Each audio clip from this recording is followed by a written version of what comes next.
Hi, we're here with Congressman Joe Barton of Texas, ranking member on the House Energy and Commerce Committee, to talk a little bit about the President's speech last night on the oil spill in the Gulf. Well, I thought as a presidential speech from the Oval Office, it won't make the top 10 of all-time great speeches. I thought the President was absolutely on point to say, how bad the situation is.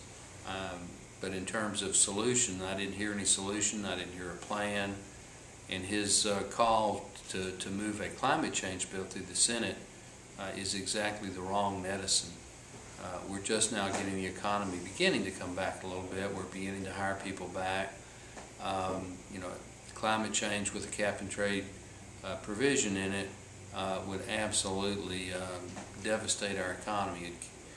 It'd cap our jobs and trade our economic vitality overseas. So I don't see that at all as a part of a solution matrix for the oil spill in the Gulf of Mexico.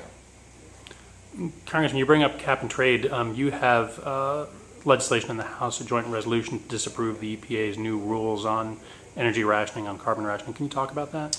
Well, we introduced the identical resolution in the House that Senator Murkowski introduced in the Senate, and the game plan was for her to try to get a vote in the Senate, which she attempted last week, and it was not successful. So the momentum now switches to the House. We have 120 co-sponsors on our resolution. I think it's H.R. 77, and there are two Democratic chairmen, Mr. Peterson and Mr. Skelton, that have an identical, word-for-word resolution. They have about 50, I believe, members on their resolution. So, I'll sit down with them in the next week or so, and we'll see if we can come up with a way to try to get a vote on ours here in the House of Representatives. This endangerment finding by the EPA, if it wasn't so serious, it would be silly. They didn't go out and do any independent analysis. They didn't check their facts. They took so-called studies that were very, very flimsy, and they had a political conclusion that they'd already made before they even attempted to go through the endangerment finding. The primary problem they have is that CO2 is really not an endangerment. It's necessary for human life as we know it on the planet. Human beings create CO2 when we breathe in and out. When you drink a carbonated beverages, what makes it carbonated is the CO2.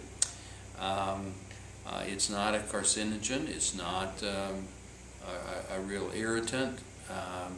So it's pretty tough to follow the law to the letter and come to the conclusion that CO2 endangers human health.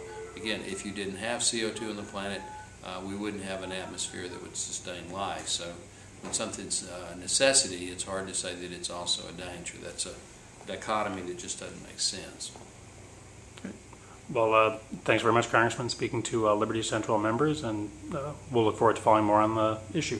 Well, I can assure your membership or your viewership that I'll leave no stone unturned to try to prevent the EPA from taking over more of our economy for very superfluous, flimsy reasons. We got lots of problems in this country that need to be addressed. Balancing the budget, reducing spending, maintaining a strong defense, maintaining strong social values, but worrying about whether CO2 is going to cause an increase of 0.1% in the temperature worldwide in the next 200 years doesn't make my top 100. Thanks very much. Thank you.